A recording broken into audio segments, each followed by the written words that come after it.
ಓಂ ಶ್ರೀ ಗುರುಭ್ಯೋ ನಮಃ. ನಮಸ್ಕಾರ ಸ್ನೇಹಿತರೆ, ಆಲ್ರೌಂಡ್ ಕ್ಲಾಕ್ ಕನ್ನಡ ಚಾನಲ್ಗೆ ಸ್ವಾಗತ ಸುಸ್ವಾಗತ. ಇವತ್ತಿನ ವಿಡಿಯೋದಲ್ಲಿ ಗುರುವಾರ ಈ ಬಣ್ಣದ ಬಟ್ಟೆ ಧರಿಸಿದರೆ ಅದೃಷ್ಟ ನಮ್ಮ ಮನೆಯಲ್ಲಿ ಇರುತ್ತದೆ. ಯಾವ ಬಟ್ಟೆ ನಾವು ಗುರುವಾರ ಧರಿಸಬೇಕು ಅಂತ ಈ ವಿಡಿಯೋದಲ್ಲಿ ನೋಡೋಣ ಬನ್ನಿ. ಜೀವನದಲ್ಲಿ ಬಣ್ಣಗಳಿಗೆ ವಿಶೇಷ ಪ್ರಾಮುಖ್ಯತೆ ಇದೆ. ಹಿಂದೂ ಧರ್ಮದಲ್ಲಿ ಬಣ್ಣಗಳು ನಮ್ಮ ಸಂತೋಷ ಮತ್ತು ದುಃಖದೊಂದಿಗೆ ಸಹ ಸಂಬಂಧ ಹೊಂದಿವೆ. ಸನಾತನ ಧರ್ಮದಲ್ಲಿ ಯಾವ ದಿನ ಯಾವ ಬಣ್ಣವನ್ನು ಬಳಸಬೇಕು ಎಂಬ ವಿವರಣವೂ ಇದೆ. ಗುರುವಾರವು ಭಗವಾನ್ ವಿಷ್ಣುವಿನ ದಿನದಾಗಿದೆ. ಈ ದಿನ ವಿಷ್ಣು ದೇವನಿಗೆ ಪ್ರಿಯವಾದ ಯಾವ ಬಣ್ಣದ ಬಟ್ಟೆಯನ್ನು ಧರಿಸಬೇಕು ಅಂದ್ರೆ, ಹಿಂದೂ ಧರ್ಮದಲ್ಲಿ ಬಣ್ಣಗಳ ಬಟ್ಟೆಗಳ ಎಲ್ಲಾನು ಧರಿಸ್ತಾ ಇರ್ತೀವಿ. ಗುರುವಾರ ಅಂದ್ರೆ ಗುರುವಿನ ಶುಭ ಫಲ. ಗುರುವಾರ ಶ್ರೀ ಹರಿವಿಷ್ಣುವಿನ ಅಚ್ಚುಮೆಚ್ಚಿನ ದಿನ ಎಂಬುದು ಸಾಮಾನ್ಯವಾಗಿ ಹೆಚ್ಚಿನವರಿಗೆ ತಿಳಿದಿರುತ್ತದೆ. ಈ ದಿನ 9 ಗ್ರಹದಲ್ಲಿ ಒಂದಾದ ಗುರು ಕೂಡ ಈ ದಿನದೊಂದಿಗೆ ಸಂಬಂಧ ಹೊಂದಿದ್ದಾನೆ. ಈ ದಿನದಂದು ಪೂಜೆ ಮತ್ತು ಪರಿಹಾರಗಳನ್ನು ಮಾಡುವುದರಿಂದ ಗುರುಗ್ರಹದ ಮಂಗಲಕರ ಫಲಗಳು ಹಲವಾರು ಪಟ್ಟು ಹೆಚ್ಚಾಗುತ್ತದೆ ಎನ್ನುವ ನಂಬಿಕೆ ಇದೆ. ಪೌರಾಣಿಕ ಗ್ರಂಥಗಳಲ್ಲಿಯೂ ಸಹ ಈ ದಿನದಂದು ಹಳದಿ ಬಣ್ಣಕ್ಕೆ ಹೆಚ್ಚಿನ ಪ್ರಾಮುಖ್ಯತೆಯನ್ನು ನೀಡಿದೆ. ಈ ಬಣ್ಣದ ಬಟ್ಟೆ ಧರಿಸಬೇಕು ಅಂತ ಗುರುವಾರ ದಿನದಂದು ಹಳದಿ ಬಣ್ಣದ ಬಟ್ಟೆಗಳನ್ನು ಧರಿಸುವುದು ಅತ್ಯಂತ ಮಂಗಲಕರವಾಗಿರುತ್ತದೆ.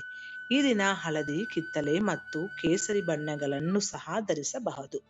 ಇದು ನಿಮ್ಮ ಜಾತಕದಲ್ಲಿ ಗುರುವಿನ ಸ್ಥಾನವನ್ನು ಬಲಗೊಳಿಸುತ್ತದೆ.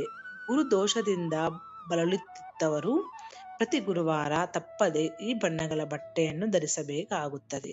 ಯಾವ ಬಣ್ಣವನ್ನು ಧರಿಸಬಹುದು ಅಂದ್ರೆ, ನಿಮಗೆ ಗುರುವಾರ ಹಳದಿ ಬಣ್ಣದ ಬಟ್ಟೆಗಳನ್ನು ಧರಿಸಲು ಸಾಧ್ಯವಾಗದಿದ್ದರೆ ಈ ದಿನ ನೀವು ಗುಲಾಬಿ ಬಣ್ಣದ ಚಿನ್ನದ ಬಣ್ಣದ ಬಟ್ಟೆಗಳನ್ನು ಧರಿಸಲು ಪ್ರಯತ್ನಿಸಿ. ಗುರುವಾರದ ದಿನದಂದು ಈ ಬಣ್ಣದ ಬಟ್ಟೆಗಳನ್ನು ಧರಿಸುವುದು ಕೂಡ ಶುಭವೆಂದು ಪರಿಗಣಿಸಲಾಗುತ್ತದೆ.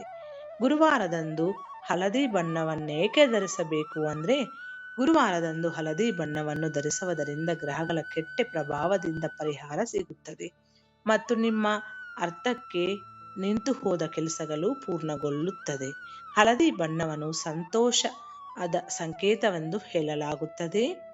ಹಳದಿ ಬಣ್ಣದ ಬಟ್ಟೆಗಳನ್ನು ಧರಿಸುವುದರಿಂದ ನಿಮ್ಮ ಆತ್ಮವಿಶ್ವಾಸ ಹೆಚ್ಚಿರುತ್ತದೆ.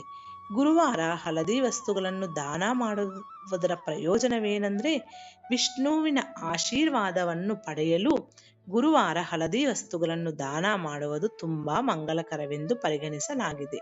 ಈ ದಿನದಂದು ಬೇಳೆಕಾಳು ಅಥವಾ ಹಳದಿ ಬಣ್ಣದ ಕಾಳುಗಳನ್ನು ಅಗತ್ಯವಿರುವವರಿಗೆ ದಾನ ಮಾಡಿ. ಅರಿಶಿನ, ಹಳದಿ ಲಡ್ಡು, ಚಿನ್ನ, ಹಳದಿ ನೀಲಮಣಿ, ಪುಸ್ತಕಗಳು ಮತ್ತು ಶಿಕ್ಷಣಕ್ಕೆ ಸಂಬಂಧಿಸಿದ ವಸ್ತುಗಳನ್ನು ಸಹ ದಾನ ಮಾಡಿ. ಗುರುವಾರದಂದು ಬೃಹಸ್ಪತಿ ಮಂತ್ರಗಳನ್ನು ಪಠಿಸುವುದರಿಂದ ಭಯವನ್ನು ಹೋಗಲಾಡಿಸಬಹುದು. ಇದು ಸ್ನೇಹಿತರೆ ಇವತ್ತಿನ ವಿಡಿಯೋ. ಈ ವಿಡಿಯೋ ನಿಮಗೆ ಇಷ್ಟ ಆದರೆ ಸಪೋರ್ಟ್ ಮಾಡಿ. ಈ ವಿಡಿಯೋ ನಂಬಿಕೆ ವಿಶ್ವಾಸದ ಮೇಲೆ ಮಾಡಿರೋ ವಿಡಿಯೋ. ಈ ವಿಡಿಯೋಗಳಲ್ಲಿ ಇರುವ ಅಂಶಗಳೆಲ್ಲ ಕೂಡ ನಿಮ್ಮ ಸ್ವಂತ ವಿವೇಚನೆ ಆಲೋಚನೆ ಮಾಡಿ ನಿರ್ಧಾರಗಳನ್ನು ತೆಗೆದುಕೊಳ್ಳಿ. ಮುಂದಿನ ವಿಡಿಯೋದಲ್ಲಿ ಸಿಗೋಣ. ಅಲ್ಲಿವರೆಗೂ ಧನ್ಯವಾದಗಳು.